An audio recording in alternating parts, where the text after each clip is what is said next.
Don't ever, ever, ever do that again. Ever. Hi everybody, it's me, Jill, and welcome to Jill Informed.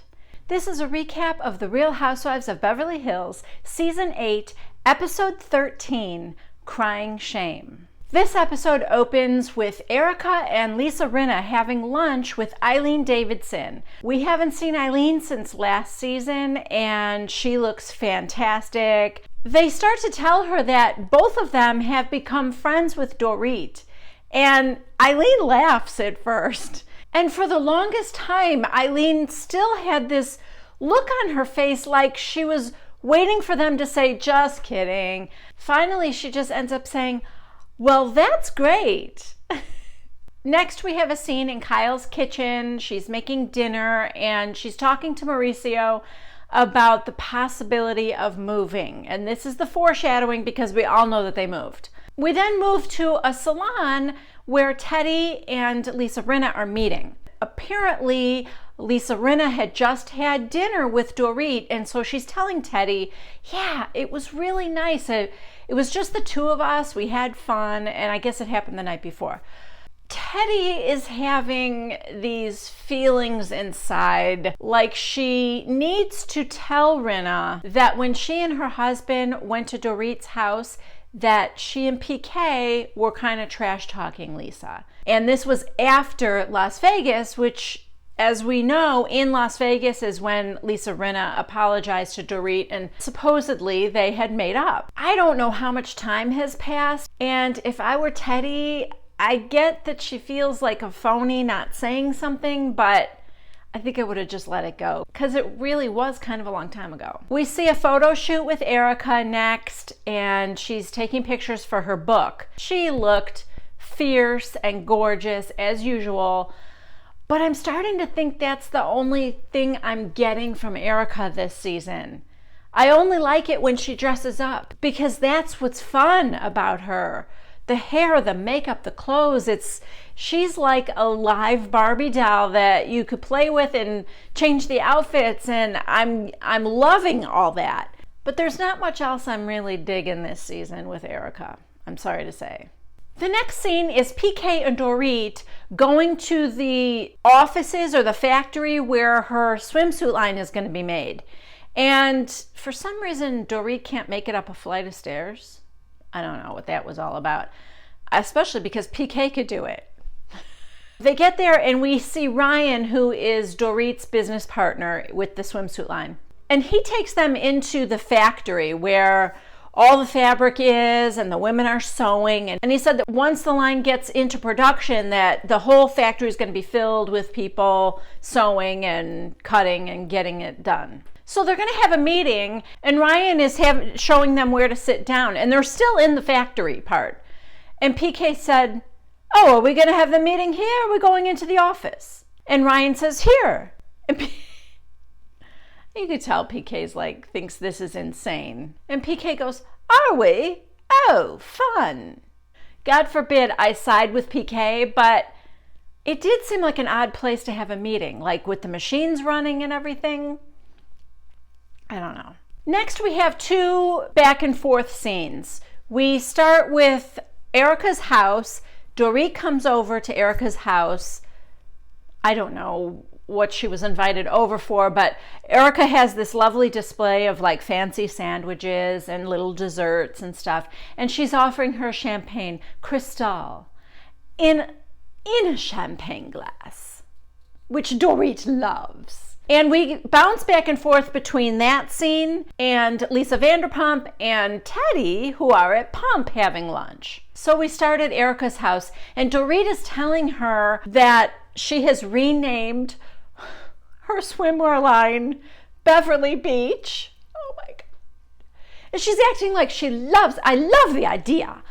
And PK came up with it, and really, he made quite a number of changes in my absence, but I really love it. You keep telling yourself that, Dorit, because Beverly Beach is the most pedestrian, boring, generic name you could name a swimwear line. That's why I said it would be in every Walmart or Target across the nation. And Erika does a very good job of saying, oh, that's really cute.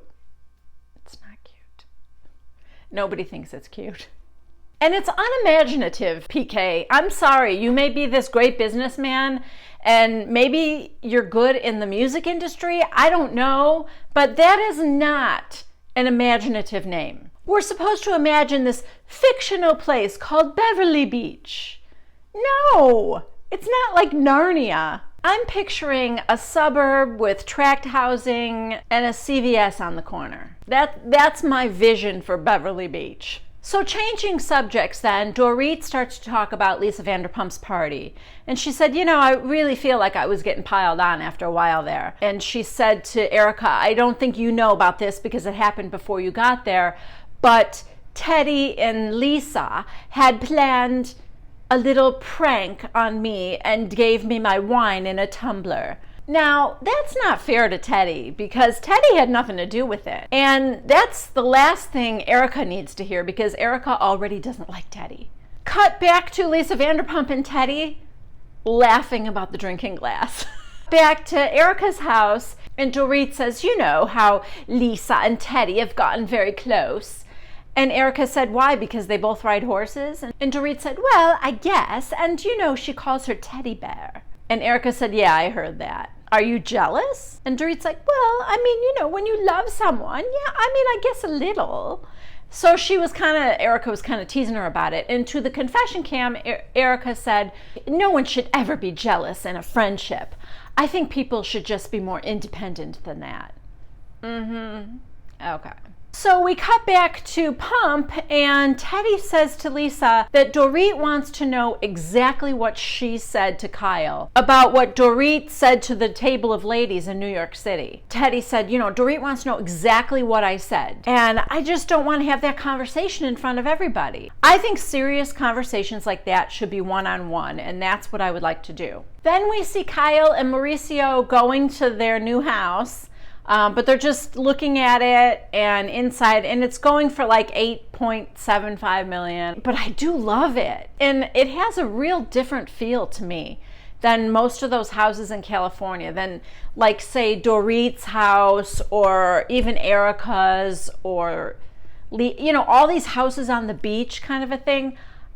I loved it. It almost looked like it could have been out east or somewhere else. Just the look of the house. It's got the columns and the way it's landscaped in front. They've got a nice pool. They've got a 2-bedroom guest house in the back, and I really liked it. Back at Dorit's house, we get about a 17-second snippet of her playing with the kids just to remind us that she has children. And then the phone rings, and she goes in the house without them, of course. And it's Teddy. They're all going to get together for dinner. And Teddy has asked that before that, the two of them ride together and they can have this private conversation. And Dorit's like rolling her eyes, but she does agree to do it. And I should mention here, I'm not saying that Dorit doesn't spend enough time with her children, but the entire time she was on the phone, she was caressing this baby doll in her lap. And I'm pretty sure she thought it was Phoenix. Okay, the final scene is all the ladies at the Church Key, which is a restaurant. And first we see Erika, Kyle, Lisa Rinna, and Lisa Vanderpump. The four of them get there first, and they're chatting nicely, talking about all kinds of things. And then Camille shows up, and right after that, we see Dorit and Teddy. But we didn't get to see any of the conversation in the car yet. So we don't know how that went. Just as they're arriving, Kyle has to leave because she's taking Portia to go see Hamilton. Oh, before Kyle leaves, we do find out that she and Mauricio did buy that house. And they got it for a little less than asking price, which is weird because they talked about how other people had made offers on the house as well. And I thought it was going to be like they were going to get into a bidding war or something. But they actually got it for almost $500,000 less. So when Dorit and Teddy get there, they're both acting like something's wrong. And Lisa Vanderpump said to Dorit, "Are you okay?" And she's like, like she's hardly talking. And neither is Teddy. So Camille asks Dorit, "Are we okay?" After she gave her that ball gag and she's saying it was just a joke. "Are we okay now?" Dorit's reply was kind of like, "It was 2 months after the fact and I did apologize, but yeah, okay." Like, sort of like, "No, we're not really okay." And then she says, "And I find out from Teddy that things said months ago that I thought were okay aren't really okay anymore." Okay, so what happened? So Camille's like, "Well, I mean, it was a joke. What was said?" And Dorit said, "Teddy, do you want to tell them?" And Teddy's like, "No, I don't want to tell them. That's why I talked to you in private, because I wanted it to be just between us. But if you want to tell everybody, go ahead and tell it the way you want." Bravo gives us a little glimpse into the conversation in the car. I went into this fully expecting to be on Teddy's side, because so far she has been the voice of reason, to the point of being a bit boring. So no one is more surprised than me that I find myself agreeing with Dorit when she says to Teddy, "For whatever reason, you think your hands are clean," not quite realizing that you're starting fires. She goes on to say that Lisa Rinna and I were not in a good place, and we were working on repairing that friendship. So apparently it was 3 months ago that Dorit and PK had Teddy and Edwin over for dinner and that they made those comments. And ever since then, she's been working at her relationship with Lisa Rinna, and it has been getting better, I guess. I told you guys I didn't have a good feeling about it when I first saw that scene, and Teddy was talking to the confession cam saying that I can't keep this in and I need to tell Lisa. I knew that was not going to be good. And I think I know exactly why Teddy wanted to talk to Dorit ahead of time. When Teddy told Lisa at the salon that Dorit and PK were talking about her behind her back after Las Vegas, Lisa Rinna's reaction was not what Teddy thought she was going to get. Lisa basically didn't care. She told her that PK thought she was schizophrenic, and Lisa Rinna goes, "Oh yeah, that's old news."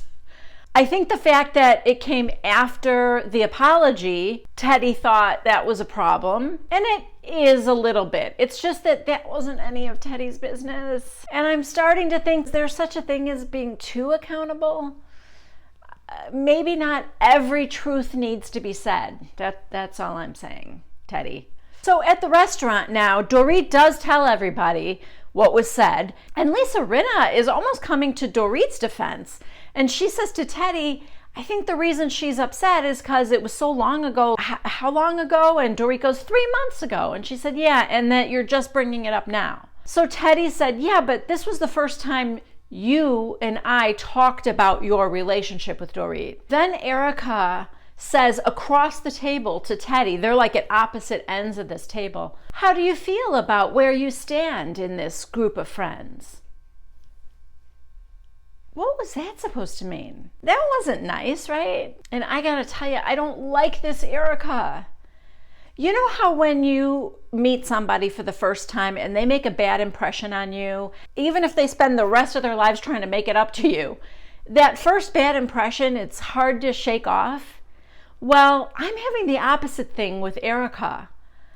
Erika made this amazing first impression on me. I loved her. She could do no wrong. I loved every single thing about her. She was cool. She was smart. I loved her.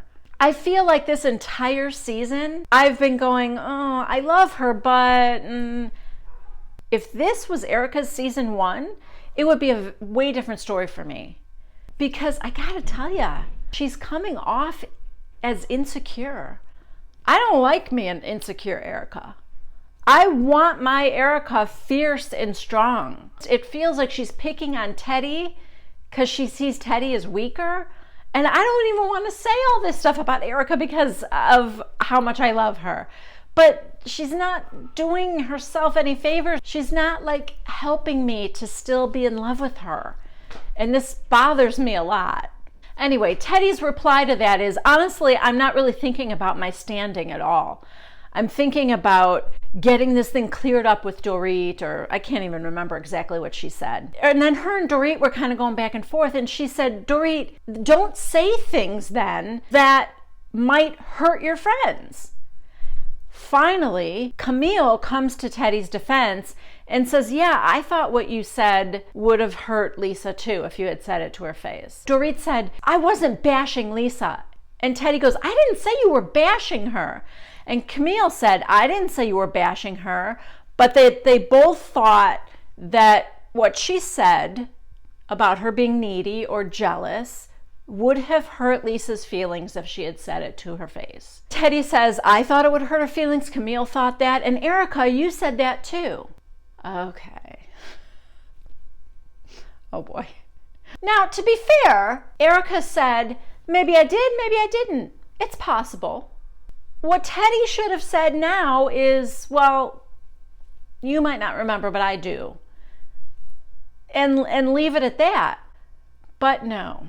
That sort of non-committal response irritated Teddy enough for Teddy to say, you pretending to have full-on amnesia right now is really confusing. Oh, girl. Oh, Teddy. Sweet, sweet Teddy. Oh. Erika then goes ballistic in the quietest, most frightening way I have ever seen somebody explode. She leans in and says, do not say I'm pretending. You do not say that about me. Don't do that. Don't ever, ever, ever do that again. Ever. Not only can you hear a pin drop, but as you look around this table, these women look scared. I was at home and I was scared. Her reaction was so over the top. Then we get a confession cam scene of Erika saying, you don't ever accuse me of pretending. Don't imply that I don't have the balls to admit to what I said. Then she says, and Teddy, I'm tired of being nice to you. What now? That's you being nice to Teddy? Good God, woman. What's being mean look like? Lisa Vanderpump was the only one who had the nerve to say to Erika, that was really too strong, your reaction. Anyway, it was kind of like, all right, on that note, let's get out of here. And so everyone starts leaving, and Teddy, you can now see this look on Teddy's face. She is trying to stand up for herself. She was trying to make eye contact with Erika. But you can just tell when somebody is just like a second or two away from breaking into tears, and that's what was happening. What is happening to me? I'm scared because I'm now again going to say something nice about Dorit. She kind of put her arm in Teddy's as they walked out. She was, I think, being playful when she said, hey, you can't be mad. I'm mad at you. But the fact that she was holding her arm in arm told me that she was trying to make her feel better. Yeah, so Teddy just didn't want anyone near her. Lisa Vanderpump goes after Teddy, and she said, I don't want to talk to anybody. And to the confession cam, Lisa Rinna says, I think Erika will end up apologizing to Teddy. She's a sensitive soul, and she has a kind heart. I think she'll realize, at least to say, listen, I didn't mean to make you cry. Nobody wants to see somebody else cry. Immediately after that, we see Erika's confession cam where Erika says, I will never apologize to her. Miss Crybaby. Okay then. Like I said, Erika, you don't ruin yourself for me, please. It's not that I don't want Erika to be vulnerable at all. It's just that her vulnerabilities are coming out in a way that makes her sort of attack others that she might perceive to be weaker. But anyway, we'll see where this goes. I don't know. Scenes from next week, they're all together again. I think it was Lisa Rinna had invited everyone to lunch or something because her mom was coming into town. So they were all going to get to meet her mom. And it looks like Teddy is sitting right next to Erika. I don't know how that comes about, but I am anxious to find out next week. So we have that to look forward to. Thank you guys so much for watching. I hope you enjoyed it as much as I enjoyed it. If you haven't already done so, please subscribe to Jill Informed. Please give this video a thumbs up if you liked it, and don't forget to comment down below so that I can hear what your thoughts are. All right, I will see you for the next recap of The Real Housewives of Beverly Hills next Tuesday at 1 p.m. Central Time. Take care. Bye-bye.